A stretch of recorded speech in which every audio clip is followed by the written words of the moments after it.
Gloria a Dios, alabamos el nombre del Señor. Creo que ustedes y yo aquí estamos unidos en el Espíritu. Obviamente, el que nos sustenta, nos sostiene, que nos alimenta es el Señor, y es a través de su Espíritu Santo que somos transformados de gloria en gloria, y así vamos en esta caminata hasta que el Señor nos encuentre, sea porque nos vayamos a su presencia o Él venga en nuestros días, pero que el Señor nos encuentre fieles.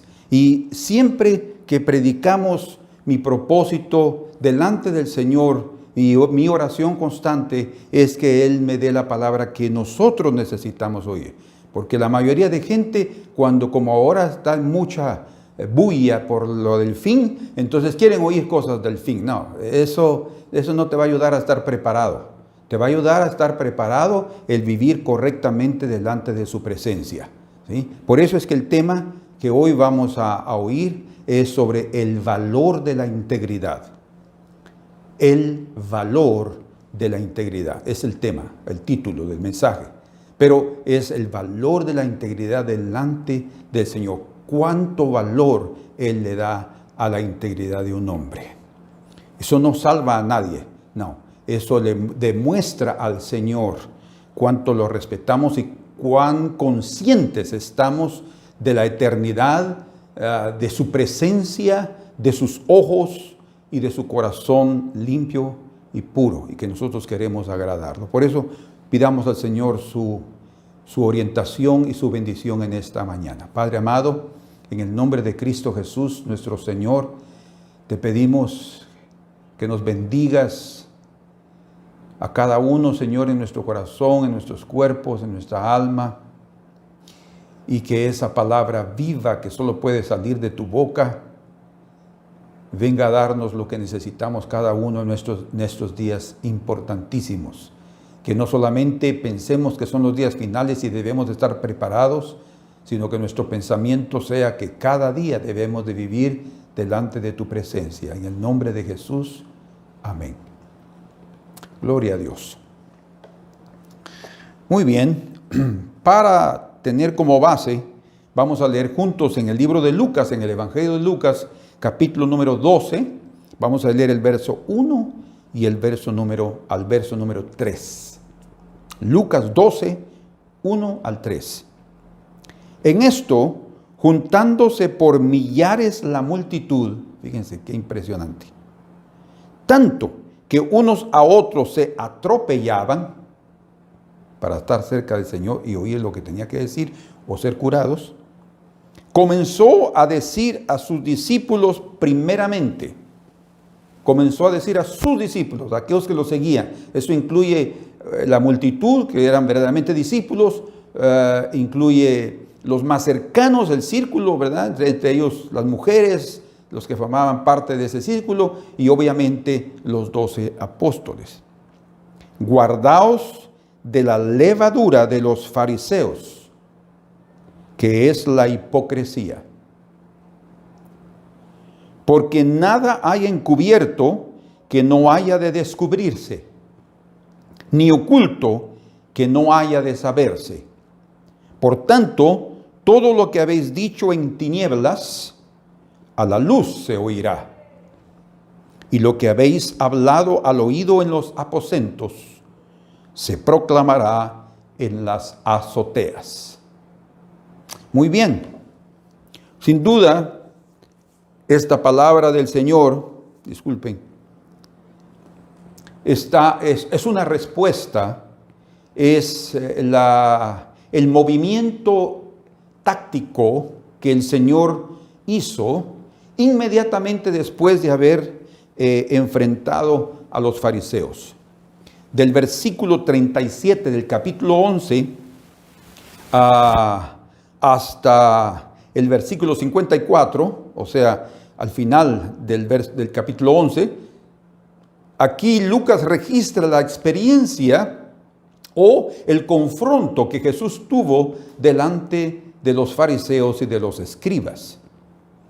Y él establece aquí 5 cosas anteriormente. Revela 5 cosas de la vida de los fariseos y también de los escribas, que se sintieron aludidos a la reprensión del Señor, nuestro Señor.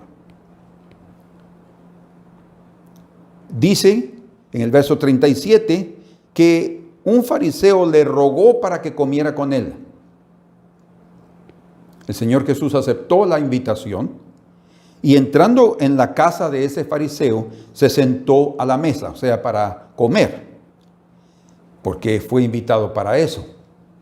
Pero los judíos hasta el día de hoy tienen la costumbre de lavarse las manos muchas veces, pero es un ritual de purificación. Se levantan a lavarse las manos y cualquier cosita se lava, y no come si no se lavan las manos. Yo creo también que las cuestiones de higiene son necesarias, debemos lavarnos las manos, pero no debemos considerarlo como un acto religioso, no como un ritual, ¿verdad? Sí puede perjudicar para contaminar a otros en el sentido de si estamos habiendo tocado cosas putrefactas o algo incorrecto, podemos dañar a otra persona o por lo menos transmitirle una bacteria o algo semejante. Pero aquí era esa costumbre ritual, era un ritualismo, y Jesús no lo hizo. No porque él no lo supiera, no porque él no lo practicara. Él era un judío, él aprendió eso desde que era pequeño.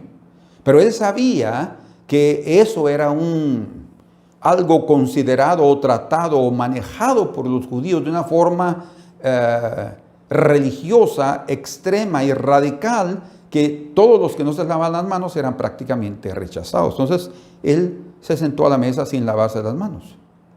Yo personalmente creo que él lo hizo a propósito.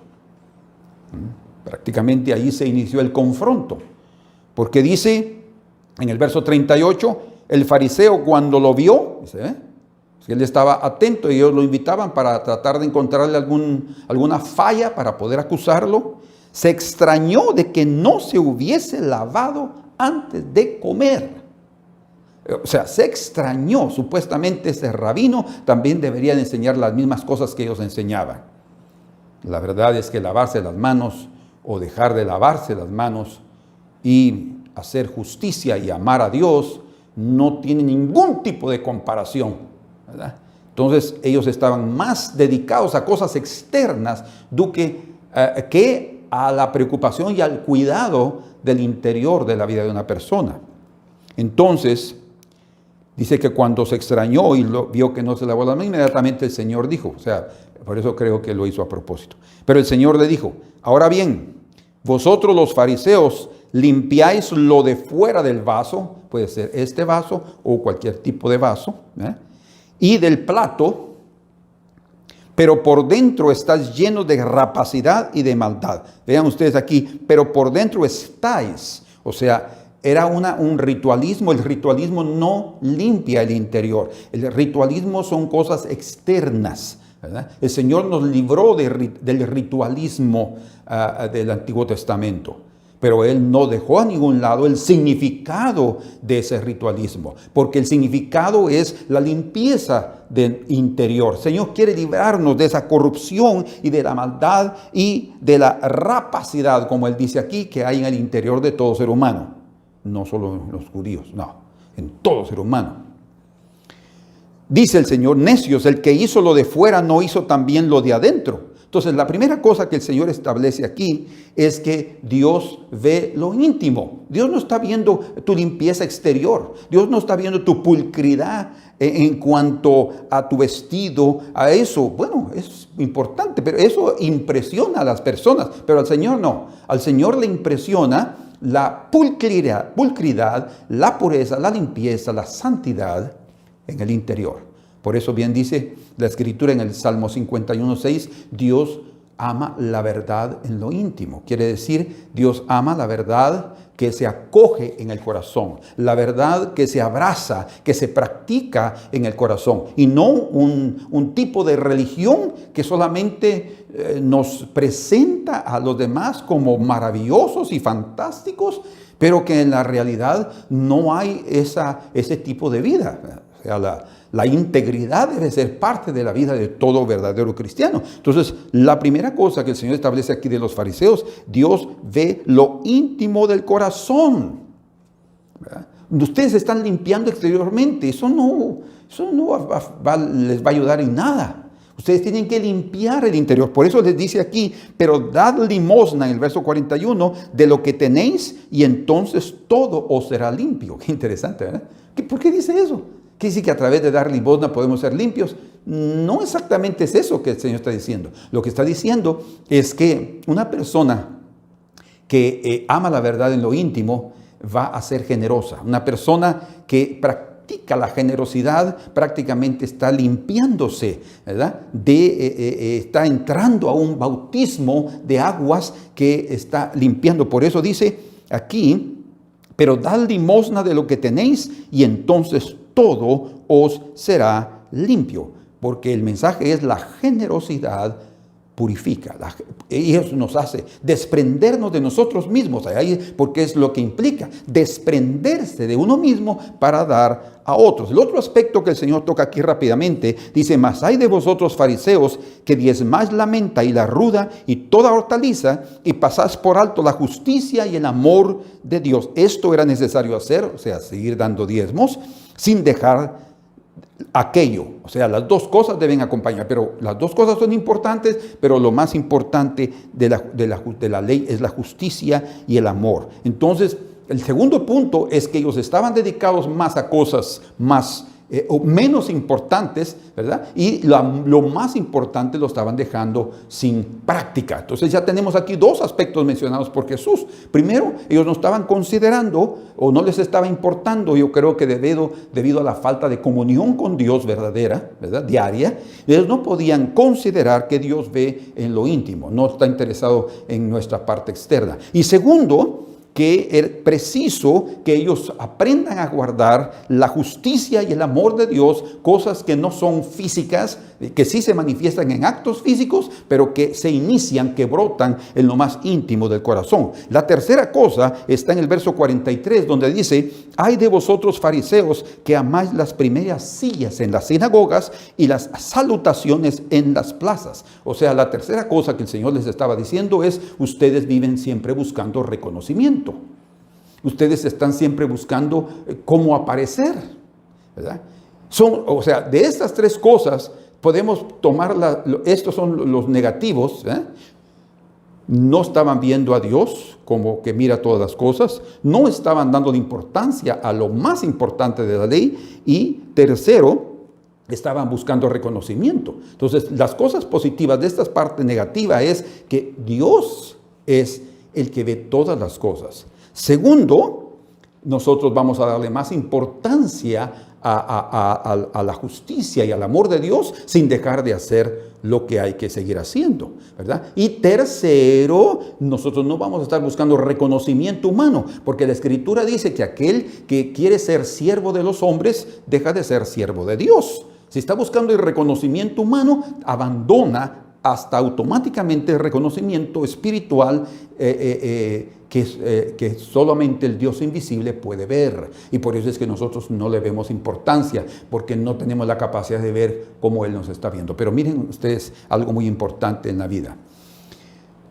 Hoy en día, yo me acuerdo hace unos años, cuando comenzaron a inventar los drones, ¿verdad? Esos aparatitos que vuelan y que se desplazan hasta algunos tienen capacidad de unos cuantos kilómetros de distancia y a control remoto.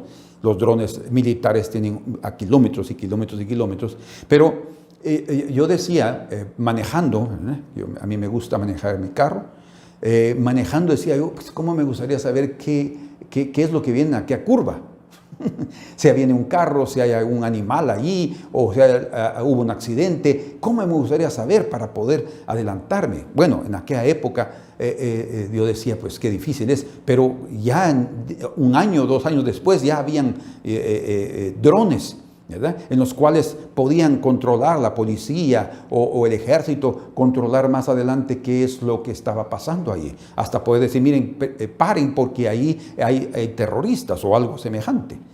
Entonces, hoy tenemos la capacidad para entender un poco mejor. Fíjense ustedes, en cuanto más la ciencia avanza, creo que podemos entender cómo Dios se mueve en esta tierra.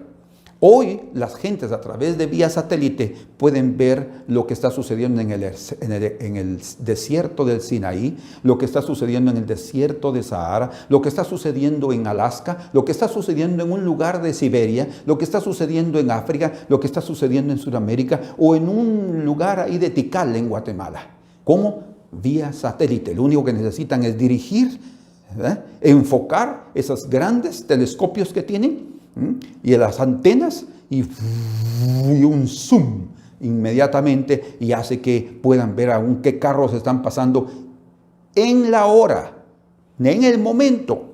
Ahora, eso el hombre lo ha alcanzado porque ha conseguido subir esos satélites a kilómetros de distancia de la Tierra, y tienen la capacidad de poder ver, porque hay en diferentes lugares de la Tierra, cualquier lugar del planeta. Hermanos, el hombre ha conseguido eso. Desde el principio de la humanidad, Dios ha tenido esa virtud. O sea, es un atributo divino, la omnisciencia, la omnipresencia. Dios está en todo lugar y Dios lo sabe todo. Entonces, nada puede ser ocultado delante de su presencia, y Él puede estar viendo lo que está hasta escondido.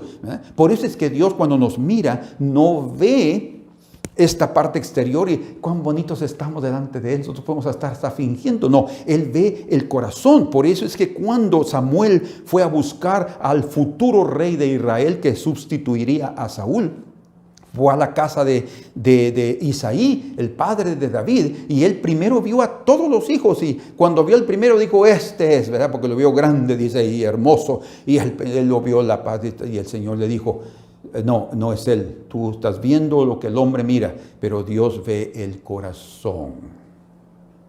Entonces, hermanos, tenemos que estar conscientes de que Él ve nuestro corazón, y es ese corazón que necesitamos cuidar celosamente, que necesitamos cuidar con esmero, con ahínco, no la parte externa, no el reconocimiento de los demás. Así era la vida de los fariseos. Ya me alargué un poquito aquí con esto. Pero bueno, sigamos aquí. En el versículo 44 dice, ay de vosotros escribas y fariseos hipócritas. Y aquí viene ahora y menciona por primera vez la palabra hipócrita en el contexto de la vida de los fariseos. O sea, prácticamente vivir sin importarle que Dios mira adentro, sino ellos solo importándose con lo exterior. Solo fijándose en el reconocimiento. Eso significa que ellos eran hipócritas porque estaban fingiendo lo que realmente no eran, porque nosotros somos verdaderamente lo que somos en lo interior, no en lo exterior. Entonces dice, ay de vosotros escribas y fariseos hipócritas, que sois como sepulcros que no se ven, dice. ¿Por qué? Porque antiguamente las personas eran enterradas en la tierra, y no usaban lápidas, ni ponían una cruz, mucho menos un judío, ¿verdad?, para significar que ahí había una tumba.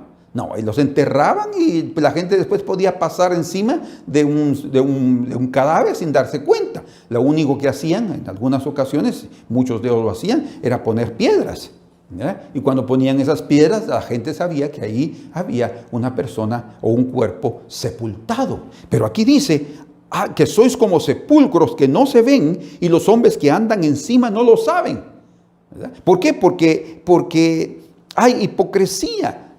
Un sepulcro está hablando de que hay un cuerpo muerto adentro, ¿verdad? Hay corrupción, por eso él habla ahí, llenos de rapacidad y de maldad.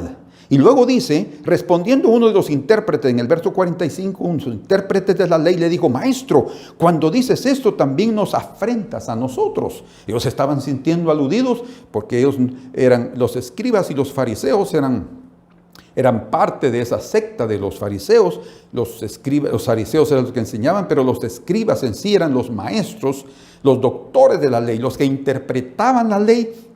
Es que también los enseñaban y los fariseos aplicaban esos conocimientos a la multitud. Y dice, ay de vosotros también. Oigan ustedes cómo el Señor fue de vehemente, no tuvo pelos en la lengua, como decimos, no tuvo con ningún tipo de consideración por este tipo de personas y les habló de una forma tan clara, podríamos decir hasta grosera, pero que era necesario para que esas personas entendieran. Ellos entendieron, pero no lo recibieron para bien, sino para mal, porque se enojaron con Jesús. Hay de vosotros también intérpretes de la ley, los escribas, porque cargáis a los hombres con cargas. O sea, ustedes tienen que hacer esto, tienen que hacer esto otro, tienen que hacer esto otro, deben cumplir esta ley, deben cumplir esta otra ley. Esas son las cargas que no pueden llevar los hombres, ¿verdad? Ahí están ellos haciendo, tratando y fallando, pecando y fallando, pecando y fallando, fallando y pecando, y así, por las cargas tan grandes. Ay, Señor, no puedo cumplir eso. Y los hombres viven cargados por eso. Y dice, pero vosotros ni aun con un dedo las tocáis. O sea, ellos mismos no vivían lo que compartían, no vivían lo que predicaban. Y ese es un serio problema para nosotros los predicadores y para cualquier cristiano que quiere hablar del Señor. No puede decir a los otros que no hagan si Él lo hace. No puede decir algo que vivan de esa manera si Él mismo no vive así, ¿verdad? O por lo menos no los va a juzgar, no los va a condenar, porque al hacerlo se está condenando a sí mismo. Entonces vemos aquí 5 aspectos que el Señor les dijo a sus discípulos que ellos no deberían de vivir de esa manera. Para Él, esas 5 cosas, como ya mencionamos, primero, ¿cuál es? Dios ve lo más íntimo y ellos no lo consideraban. Segundo, ellos no estaban cumpliendo lo más importante de la ley, que es la justicia, la rectitud y el amor. Tercero, ellos estaban buscando reconocimiento. Cuarto, prácticamente eran hipócritas, un sepulcro blanqueado, ¿verdad? Y quinto, ellos estaban poniendo cargas que ni ellos mismos estaban llevando. Entonces, el Señor consideró esos 5 aspectos prácticamente resumidos en la hipocresía. Por eso, Él inmediatamente en el capítulo 12 está diciéndoles, guardaos de la levadura de los fariseos. De la levadura. ¿Por qué levadura? Ahorita vamos a verlo en este momento. Que es la hipocresía, dice. La levadura de los fariseos es la hipocresía. Y como sabemos, la levadura, cuando nosotros colocamos un poco de levadura en una masa de pan, por ejemplo, la levadura se multiplica, porque son hongos, y vienen y son, se puede decir también, es un grupo de hongos unicelulares. Yo aquí lo escribí.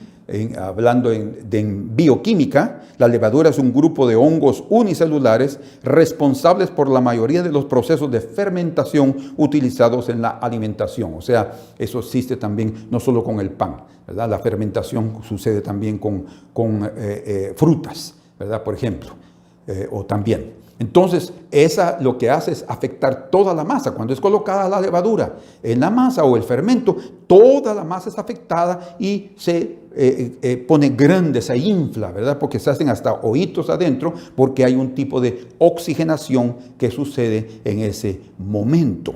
Entonces, la levadura es algo que va a afectar toda la vida. La hipocresía va a afectar toda una vida de la persona. Y por eso el Señor les está diciendo a sus discípulos claramente, ustedes no pueden vivir como los fariseos. Guárdense de la doctrina, guárdense de la vida que ellos llevan. Ellos dicen pero no hacen. Entonces ustedes no pueden ser como ellos, no pueden ser hipócritas. ¿Por qué? Porque dice, porque no hay nada encubierto que no haya de descubrirse. O sea, el Señor está dando la respuesta a la necesidad de vivir integralmente, íntimamente con la verdad, para que no nos engañemos a nosotros mismos. Delante del Señor no se podía dar una ofrenda, por ejemplo, con levadura. panes sin levadura eran permitidos comerlos en Israel. Claro que sí, se comen. Se vende el pan con levadura, pero en la época de la Pascua, por ejemplo, ellos no podían tener levadura. Hasta el día de hoy es así en los medios judíos. Levadura durante 7 días, que es el periodo de la Pascua. Por eso es que cuando salieron de la tierra de Egipto, ellos comieron panes sin levadura, que simboliza la rapidez con que salieron y la rapidez con que ellos tenían que comer su pan. El pan que preparan, el matzah, que es preparado, ese pan sin levadura, es un pan como una hojaldra, ¿verdad? Es como una galletita, bien leve, suave, y que tiene un dulcito y se come rápidamente. Eso también da a entender esos panes sin levadura, pero está hablando sin una contaminación, sin algo que venga a presentarse delante del Señor. Entonces, en la fiesta de la Pascua, durante esos 7 días, no era permitido comer levadura o panes con levadura. En la fiesta de Pentecostés, que era la segunda más importante del año, sí se presentaban 2 panes, ¿verdad? Como ofrenda mecida, y eso eran cocidos con levadura como primicias para el Señor. En Levítico 23, 17 dice que esos 2 panes se presentaban en la fiesta de Pentecostés, y hay un significado muy precioso de eso, pero no viene este momento al caso. Sin embargo, con excepción de las anteriores, ninguna ofrenda ofrecida al Señor debía de tener levadura ni miel, aquellas ofrendas que serían quemadas. ¿Por qué? Porque por el olor que daría la miel, o que da la miel, y también la levadura. Eso lo leemos en Levítico capítulo 2, versos 4 y 5. Y en Levítico capítulo 2, verso 11, dice algo muy importante que viene exactamente en relación a lo que estamos diciendo. Levíticos 2, verso 11 dice, vamos a ver aquí, 4, 5... 2:11. Ninguna ofrenda que ofreciereis a Jehová será con levadura. Hablando de ofrendas ofrecidas, será con levadura, porque de ninguna cosa leudada, ni de ninguna miel se ha de quemar ofrenda para Jehová.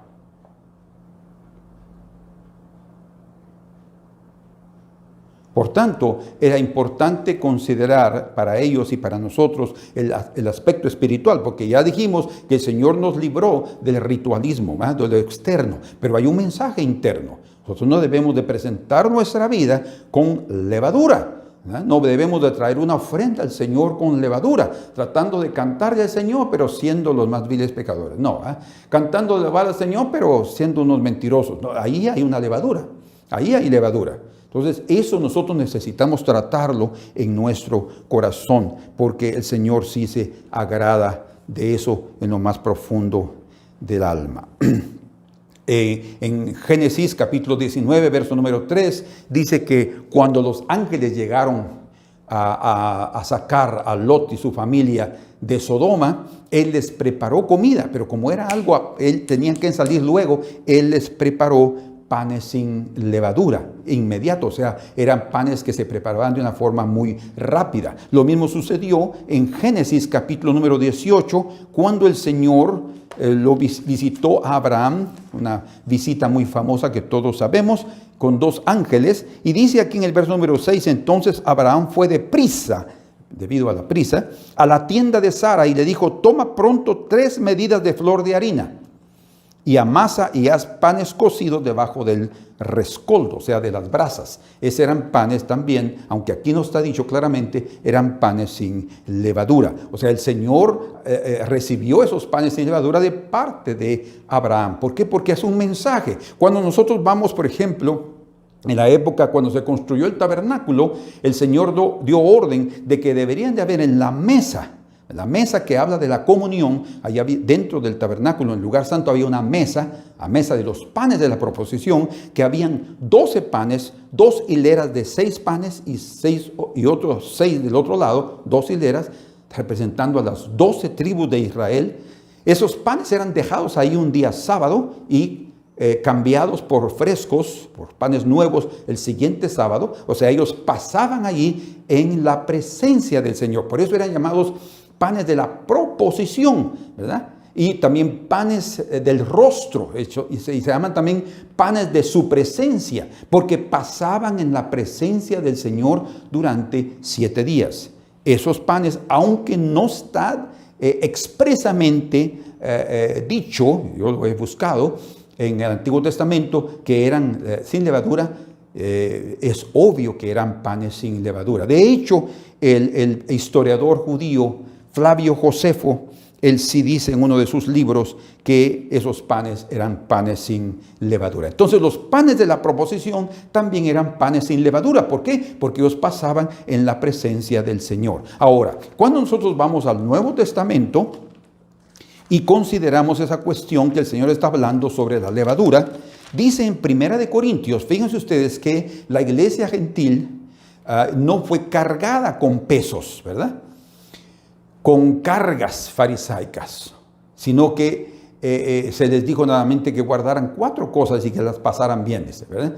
Pero ellos tenían que ser fieles con esas 4 cosas. Entre esas 4 cosas es que no debían de comer sangre y que se debían prácticamente de abstener de fornicación, ¿verdad? De vivir inmoralmente, cosa que los gentiles lo tenían y también comían sangre en cualquier tipo de comida, tipo morcilla, por ejemplo, tiene sangre. La mayoría de gente en España, y esa costumbre la llevaron a Guatemala y a países de Centroamérica, México, comen ese tipo de comida. Aquí también en Brasil hay comidas, aquí en la bahía, con sangre. No, eso el Señor sí se lo ordenó a los gentiles, que por lo menos eso se abstengan y que se abstengan de la inmoralidad, es decir, de vivir una vida con lascivia, con lujuria, entregado a sus apetitos sexuales o carnales. No, debemos de vivir correctamente delante del Señor.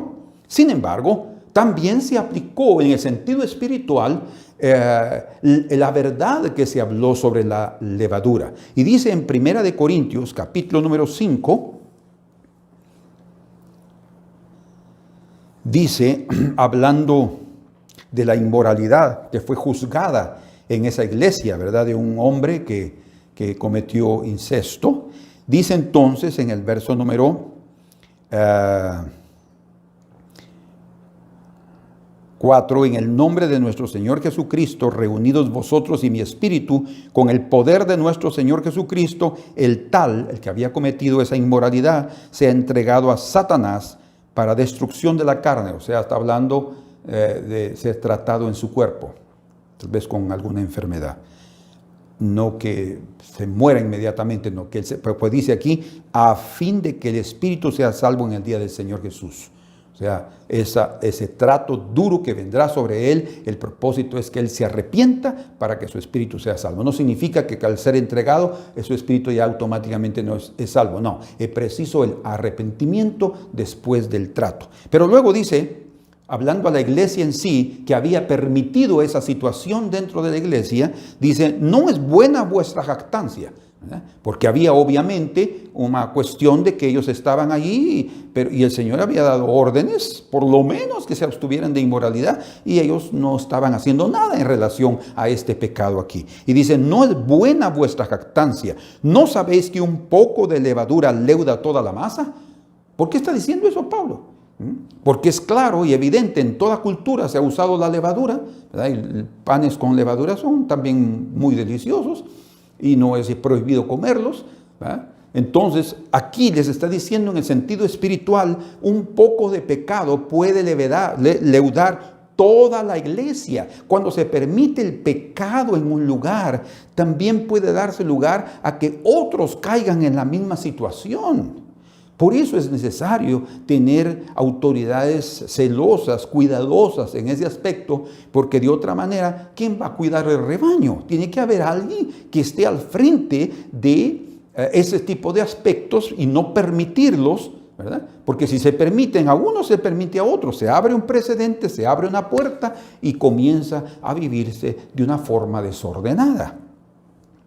La gente que no quiere estar en la iglesia porque se predica un mensaje de santidad se va a ir. ¿Por qué? Porque quiere vivir de su manera. Y hasta cierto punto es mejor que no viva aquí en la iglesia.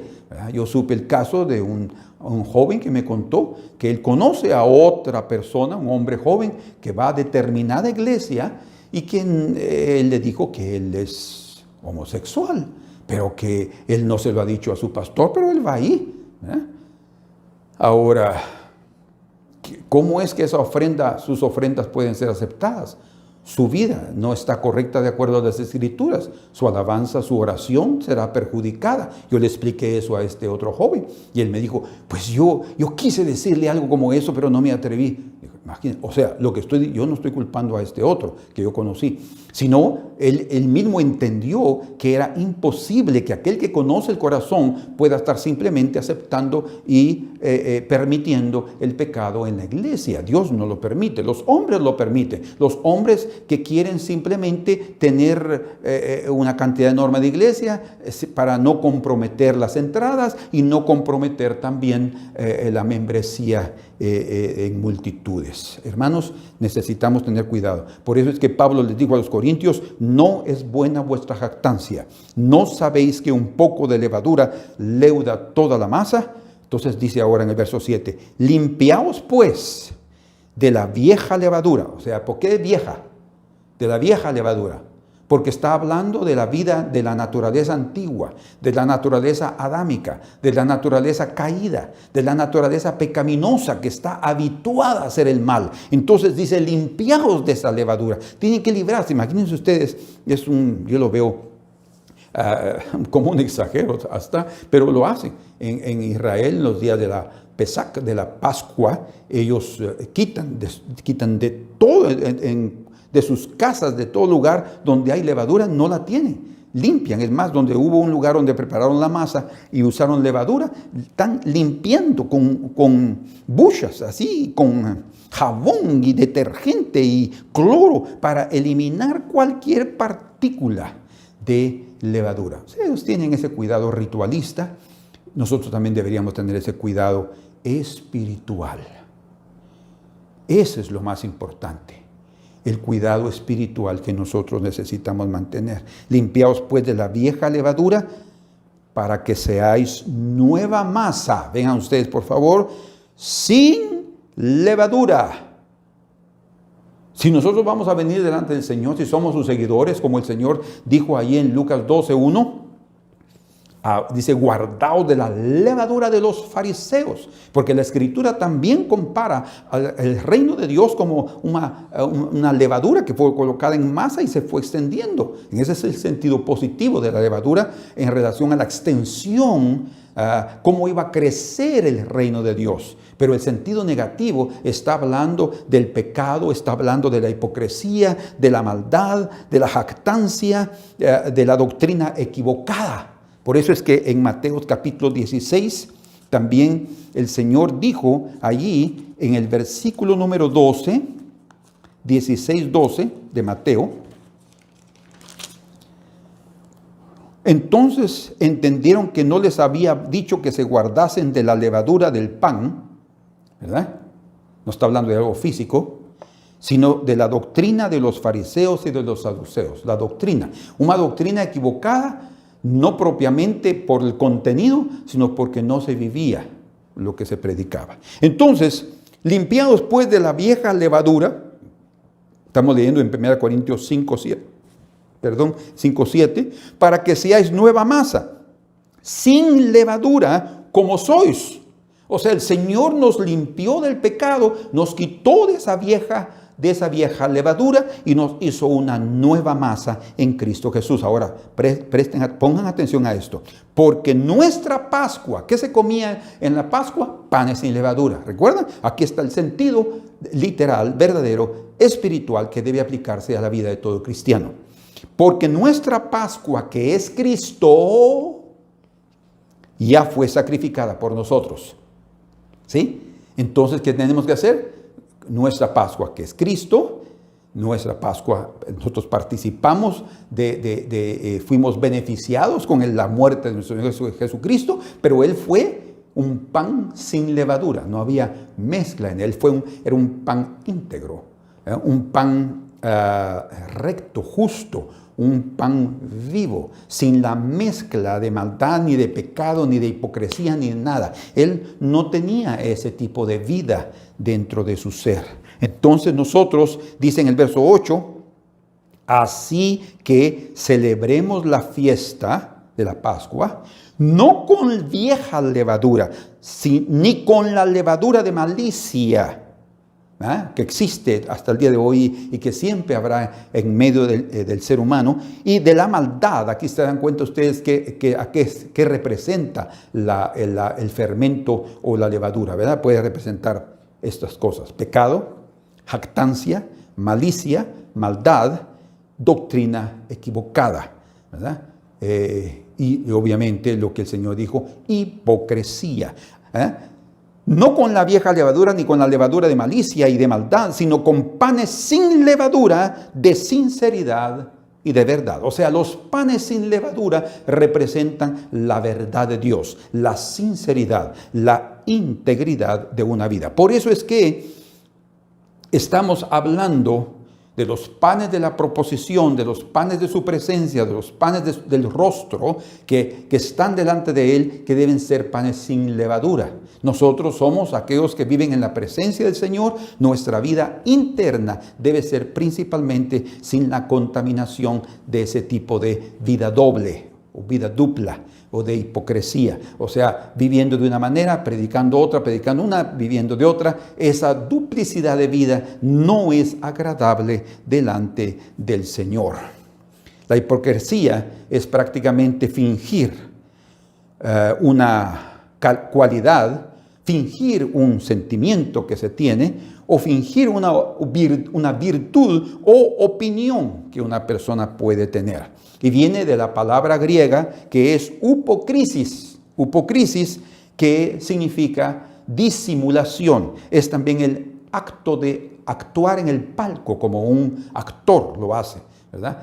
Los griegos tenían eso como práctica. Ellos tenían actos dramáticos, ¿verdad? En los teatros, ellos tenían teatros y usaban máscaras y representaban personajes. De hecho, a 3 kilómetros de distancia, más al norte de Nazaret, donde Cristo creció, había, y hasta el día de hoy están los restos arqueológicos de un teatro llamado Sífora, o Sífora. Ese teatro tenía la capacidad para tener 4,000 personas sentadas, y ahí asistían a las representaciones, a los dramas presentados principalmente por la influencia griega en los romanos, y ellos veían esas cosas. Entonces Jesús conoció ese lugar allí, y de ahí surge la palabra hipocresía, porque esa palabra griega upokrisis significa actuar. Eso es lo que significa, actuar. O sea, tomar el personaje que no somos nosotros. O sea, otro personaje. En otras palabras, es una disimulación, es un engaño, es una deshonestidad. Entonces, nosotros como cristianos debemos de tener panes sin hipocresía, sin levadura. O sea, ser personas sinceras, verdaderas en el corazón. Otra vez, recuérdense y grábense ese versículo. Salmo 51, verso 6, dice, porque tú amas la verdad en lo íntimo. Y dice, vamos a leer ahí, y en lo íntimo me has dado a conocer tu verdad, creo que dice. Sí, verso 6 dice, he aquí tú amas la verdad en lo íntimo, y en lo secreto me has hecho comprender sabiduría. Y en lo secreto me has hecho comprender sabiduría. Cuando dice que Dios ama la verdad en lo íntimo, está diciendo... no que en la esquina de mi casa ahí Dios ama la verdad. No, Él lo que está diciendo es que Él ama la verdad en el corazón, aquí adentro, no exteriormente, ¿verdad? No exteriormente, porque recuerden que lo que decimos en lo íntimo será declarado en la azotea.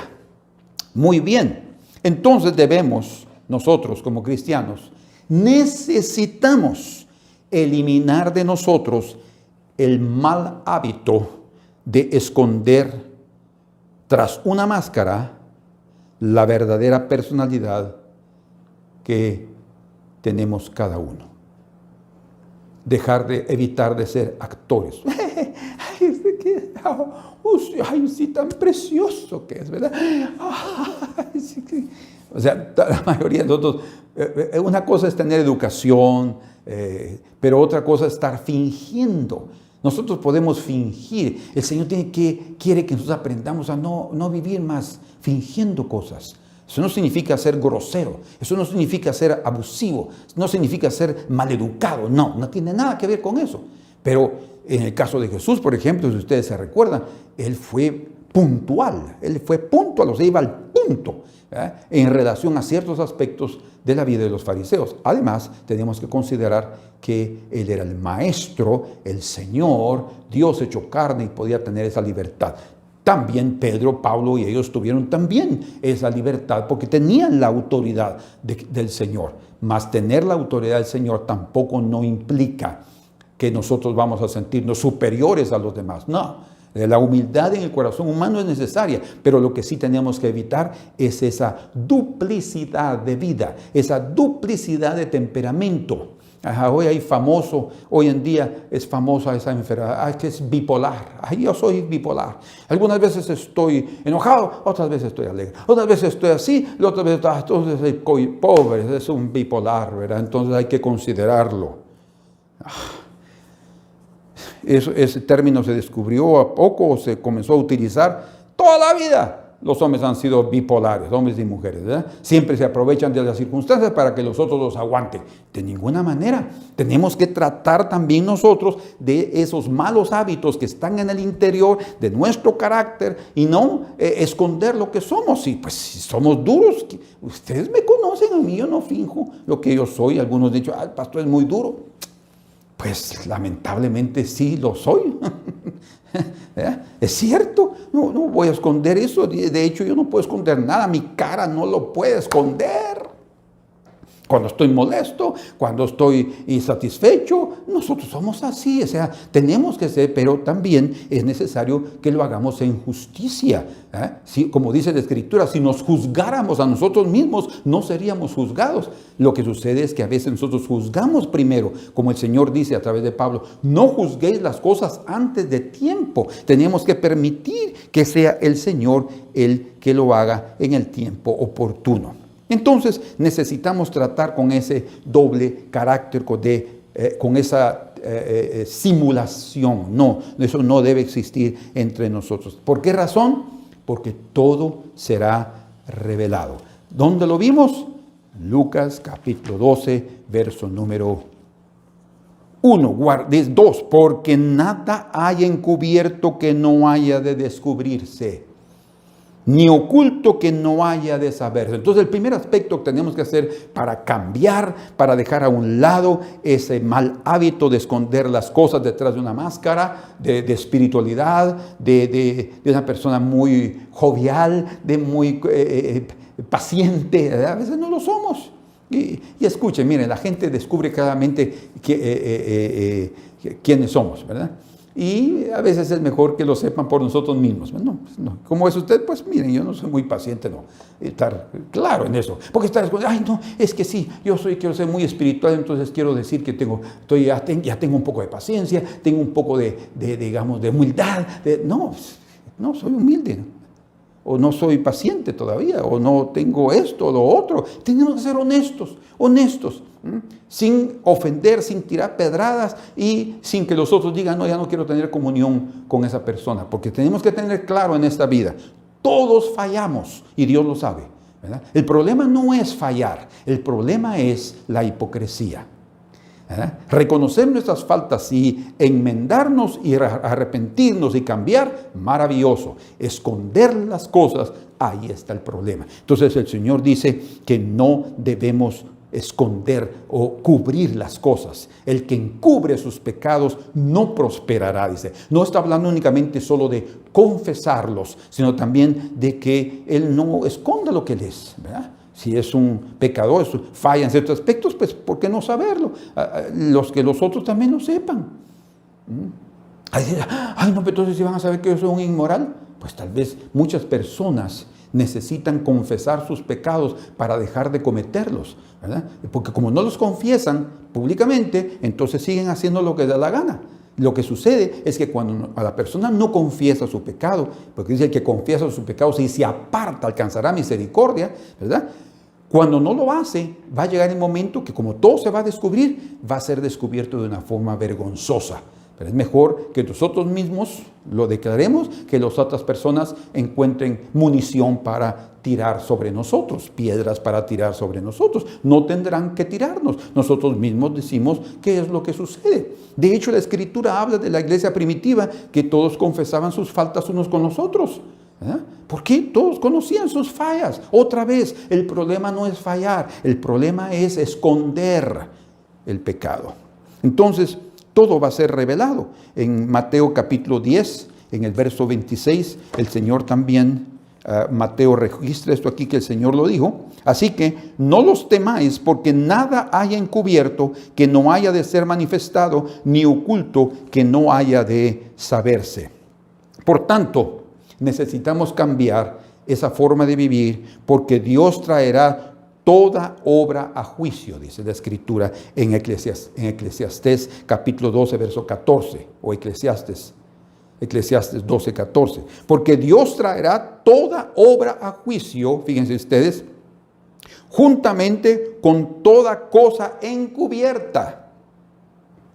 Toda cosa encubierta va a salir a luz, sea buena o sea mala. Y ahí mismo, en el libro de Eclesiastés, en el libro de Eclesiastés, capítulo número 10 y verso 20, Eclesiastés se dice en portugués, me disculpen por favor. Dice en el verso 20, ni aun en tu pensamiento digas mal del rey, ni en lo secreto de tu cámara digas mal del rico. O sea, absténganse de criticar y de murmurar y de chismosear. Porque las aves del cielo llevarán la voz y las que tienen alas harán saber la palabra. O sea, lo que está diciendo es que se va a dar a conocer lo que hablamos en lo íntimo. Es lo que el Señor dijo, lo que dijo aquí. Y lo que habéis hablado al oído en los aposentos, en la oscuridad, se proclamará en las azoteas. Las aves de los cielos se encargarán de dar a conocer lo que ellas oigan.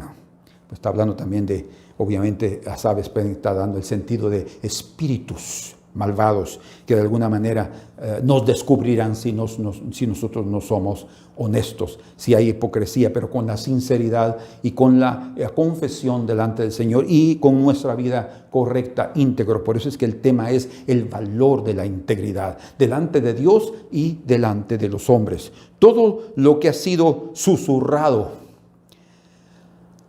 a puertas cerradas será proclamado públicamente, en otras palabras. Dice la Biblia en Romanos capítulo 2, verso 16, en el día que Dios juzgará por Jesucristo los secretos de los hombres. El Señor va a juzgar los secretos. Por eso es que no debemos de guardar secretos delante de Él. Y debemos de ser transparentes delante de las personas, ¿verdad? Usted es tal cosa, sí, así soy yo. Sí, me perdonen, por favor. No, así soy yo, ¿y qué? No es esa la actitud. Sí, somos así, pero estamos luchando, ¿verdad? Por eso estoy en el Evangelio, por eso estoy siguiendo al Señor, porque yo quiero ser libre de esa vieja levadura. El labio veraz, dice el libro de Proverbios, capítulo 12, verso 19, el labio veraz, o sea, el labio que habla la verdad, la veracidad, permanecerá para siempre. Por eso es importante que amemos esa verdad, la acojamos, la abracemos y vivamos con ella en lo íntimo, en nuestra casa, en lo público. Lo mismo que en lo público, lo mismo en nuestra casa. Mas la lengua mentirosa solo por un momento va a permanecer. Bien dice un dicho también ahí que dice, la mentira solo dura en cuanto la verdad no llega, o en cuanto la verdad no aparece. Bueno, la obra de cada uno se hará manifiesta, dice la Escritura, porque el día la declarará, pues por el fuego será revelada, y la obra de cada uno, cual sea, el fuego la probará. 1 Corintios 3, 13. Y ahí en 1 Corintios también, en el capítulo 4, lo vimos, ¿verdad? Capítulo 4, dice, ya lo consideramos, así que verso 5, no juzguéis nada antes de tiempo hasta que venga el Señor, Él es el que va a juzgar todo, lo escondido y lo que está. El cual aclarará también lo oculto de las tinieblas y manifestará las intenciones de los corazones. Entonces cada uno recibirá su alabanza de Dios. Oh Señor, ayúdame, Señor, a vivir de tal manera que el día de hoy yo pueda oír como oyó Natanael. Es aquí un verdadero israelita en el cual no hay engaño. No significa que Natanael dijo, ¡wow! ¿Cómo me conoces, Señor? No, ese es el sentido. Lo que está diciendo es, Señor, ¿y cómo pudiste escudriñar lo que está en mi corazón? Porque yo quiero amar la verdad, yo quiero abrazar la verdad, yo estoy cansado de lo que yo soy y quiero correr detrás de esa verdad, pero en lo íntimo de mi corazón. Por eso es que el Señor le dijo, he aquí un verdadero israelita. Porque el verdadero israelita no es el que desciende de Israel. El verdadero israelita es un hombre de fe, es un hombre que trata de aplicar el evangelio o que recibe el evangelio en su interior, en su corazón. Amén. Bendito el Señor. Muy bien. Y entonces, resumiendo todo esto, la integridad va a guardarnos hoy y nos guardará en el día del juicio. Qué importante es que nosotros entendamos que vivimos todos los días a la luz de ese olear, de la vista divina, del ojo divino, como dice Isaías 29, en el verso número 15, dice, ay de los que se esconden de Jehová encubriendo el consejo, y sus obras están en tinieblas, y dicen, ¿quién nos ve y quién nos conoce? Hermanos, vivamos a la luz del ojo divino. Nuestra fe solo tendrá efecto y poder cuando la integridad se está abrazando en el corazón. No es solamente, sí, yo soy cristiano, pero si no adentro, nuestra fe no va a ser firme, la fe sin obras, pero está hablando de una obra de integridad. Entonces, nosotros sí podemos fingir delante de los hombres, pero imposible fingir delante de Dios. Por tanto, vivamos a la luz de Cristo en relación a nuestros pensamientos, a nuestras acciones y también en relación a nuestra doctrina. Hermanos, la necesidad de impresionar a las otras personas, de querer tener reconocimiento de las otras personas, lo único que hará en nosotros es dirigirnos a una vida doble. Por eso es que el Señor, ya lo consideramos al principio en Lucas 11, 37 al 46, ¿verdad? Vimos esas 5 cosas que el Señor les dijo a sus discípulos, absténganse, ¿verdad? Primeramente, que no vivan, dice, guardaos, libraos de la levadura de los fariseos, que es la hipocresía. Entonces, no busquemos impresionar a las personas. Impresionemos al Señor, que Él sea, que esto es un verdadero israelita en el cual no hay engaño.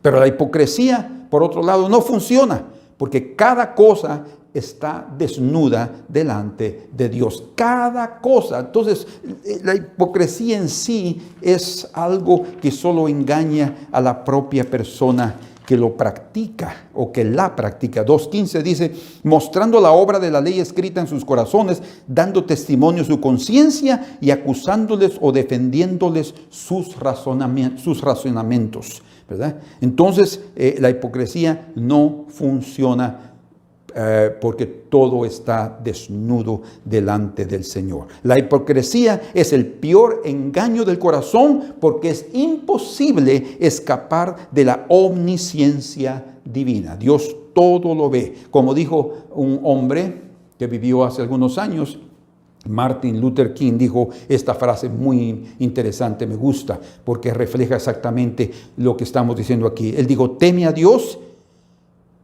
a Dios y usted no tendrá temor de nadie más. Interesante. Tema a Dios y usted no tendrá temor de nadie más. Qué importante. Entonces, nuestro temor debe ser al Señor, no a los hombres. Busquemos el reconocimiento divino, no el reconocimiento humano. Podemos dividir nuestras actividades en públicas y privadas, visibles y no visibles, pero esa división no existe delante de los ojos de Dios. Por eso es que tenemos que ser delante del Señor igual que delante de las personas. Delante de las personas igual que estamos delante del Señor. Nuestra vida pública y privada no puede ser dividida. Aquí vivo de una manera y aquí vivo de otra. No, tengo que vivir igual, en unidad completa. Es la integración, ¿verdad? El valor de la integridad. Esa nos salva hoy y en el mundo venidero. La hipocresía no solo es pecado, sino también es inútil la hipocresía. Entonces vamos a vivir en integridad, sin división. El problema de los fariseos no era tanto lo que ellos creían, sino cómo ellos vivían. Su forma de vivir era una vida de hipocresía. El peligro, como ya mencionamos, no está en fallar, sino porque todos fallamos, sino está en ser hipócritas. La vida en el reino de Dios significa que usted no precisa fingir que es mejor de lo que es. Usted y yo ya somos parte del cuerpo de Cristo, somos amados y perdonados y no precisamos esconder nada ni fingir nada. Eso no significa que vamos a vivir como un hombre que, como él ya dijo que Dios ya lo perdonó, él vive haciendo lo que le da la gana. Vive como es, ¿verdad? No, tampoco. Nosotros necesitamos reprimir lo que es pecado. Necesitamos congelar aquello que no es correcto delante del Señor. Necesitamos eliminarlo de nuestra vida, ¿verdad? Debemos no podemos ser ladrones. Es que esa es mi naturaleza. No. Pero no, el Señor nos habla que no robemos, que no matemos, que amemos al prójimo. Entonces no es una cuestión solamente de decir, yo voy a vivir como yo soy. No, no es correcto, es un mal pensamiento. Entonces, el valor supremo en el reino de Dios es la integridad, mostrando tal cual nosotros somos delante de Dios y así somos también delante de los hombres. La hipocresía únicamente enferma, pero la integridad trae cura a nuestro corazón. Entonces, cuando estamos hablando de Lucas 12, del 1 al 3, resumiendo, fue una advertencia de la vida doble de los escribas y fariseos. Advertencia para los discípulos, diciéndoles que la religión simplemente maquilla, pero la vida de Cristo, que es panes sin levadura, es una vida verdadera, sincera, honesto. Como la palabra sincera quiere decir sincera, ¿verdad? O sea, está hablando como antiguamente vendían jarros que estaban ya rajaditos, pero lo que hacían era ponerle un poco de cera en las rajaduras para que no se viera, ¿verdad? Y así los vendían. Ayer pasamos con mi esposa por un lugar donde había un paraguas bien bonito. Dije, hola, qué paraguas necesitamos en tiempo de lluvia, el paraguas. Y entonces el señor que estaba dijo, está en 30, pero se lo dejo en 20, porque tiene un defectito por ahí. Dije, entonces mejor ya no. Y él abrió, y cuando abrió el paraguas, cabal, el defectito estaba en la parte de arriba, casi se estaba rompiendo la tela, iba a caer el agua, ¿no? Entonces, así es como podemos ver también cabal, cuando él lo puso para el cielo, se vio que entró la luz ahí, dije, ya vi dónde está el defecto. Así hacían los que compraban jarros, ellos lo que hacían era ponerlos a la luz. Y cuando los ponían en la luz, ahí se podía ver cómo la luz pasaba a través de la cera. Entonces está diciendo, sean sinceros, honestos, ¿verdad? Que haya exactamente un jarro completo, íntegro. Entonces, cuando nos ponemos a la luz de Cristo, podemos ver nuestros defectos. Es delante de su presencia, delante de la luz que solda, delante de la luz que integra nuestra vida para ser una sola, no dupla, ¿verdad? Que nosotros tenemos que exponernos a su presencia. En conclusión, los panes de la proposición o panes de su rostro o los panes de su presencia permanecían delante del Señor en el tabernáculo, pero eran panes sin levadura. Eso quiere decir que ellos representaban una vida sincera, una vida íntegra que el Señor quiere que nosotros tengamos delante de su presencia. Pero ustedes dirán, ¿solo en el cielo? No, señores. Aquí en esta tierra vivimos delante del Señor. Vivimos a la luz del Señor. Vivimos delante de sus ojos. Entonces, en nuestra intimidad, que el Señor nos dé escalofríos, ¿verdad? De que cuando estamos en intimidad y queremos hacer algo que está incorrecto, ¿no lo haríamos públicamente? No, ¿verdad? Entonces no lo vamos a hacer aquí tampoco. Es una lucha, es una batalla, es una guerra. Es lo que te puede tener también a través de la internet. o a través ya de los celulares disponibles en todo lugar. Las personas pueden ver lo que quieran con señal de internet. Pero cuando no quieren que las personas otras miren, no, ¿por qué? Pues estamos escondiendo algo, estamos teniendo una vida dupla. Entonces el Señor nos dé esa gracia para conquistar nuestra vida, para que la intimidad sea la misma, no es nuestra vida pública, y nuestra vida pública sea la misma que está en la intimidad. ¿Por qué? Porque el Señor nos ha llamado a ser panes de su presencia, que vivamos delante de Él los 7 días. No escondamos nada, porque no hay nada encubierto que no haya de revelarse. Por tanto, la transparencia es el requisito más importante de un hombre que sirve a Dios. Que la luz divina entonces ilumine todo nuestro ser espiritual, mi cuerpo, y nosotros podamos ser personas que reflejen la gloria de su presencia. El valor de la integridad. Que Dios nos bendiga a todos, que haya llegado su palabra a sus corazones. Y yo les recomendaría, hermanos, tal vez ustedes no lo han hecho, les recomendaría que ustedes hagan tiempo para oír otra vez este mensaje y los demás mensajes. Nosotros oímos y siempre estamos esperando algo más y a ver qué nos tiene hoy. No, oigámoslo otra vez. Eso puede darnos mayor riqueza y mayor entendimiento, y hasta nos da algo que no lo habíamos captado. Necesitamos oír más los mensajes. Oigan el domingo, oigan la cuarta otra vez. Ay, no, otra vez, yo quiero oír algo nuevo. Sí, el comezón de oír está en todos, pero lo importante es que nosotros absorbamos lo que necesitamos para nuestra vida, y esto es muy importante. Padre amado, bendice a mis hermanos, protégelos por tu Espíritu Santo y ayúdalos a ellos como a mí también, Señor, a vivir a la luz de tu presencia, que realmente seamos panes sin levadura, en sinceridad y en verdad, como Cristo Jesús nuestro Señor es. Por eso Él dijo: yo soy el pan vivo que descendió del cielo. El que coma mi carne y beba mi sangre tendrá vida eterna. Amén. Que Dios los bendiga, y si Dios lo permite, nos vemos el próximo domingo. Amén.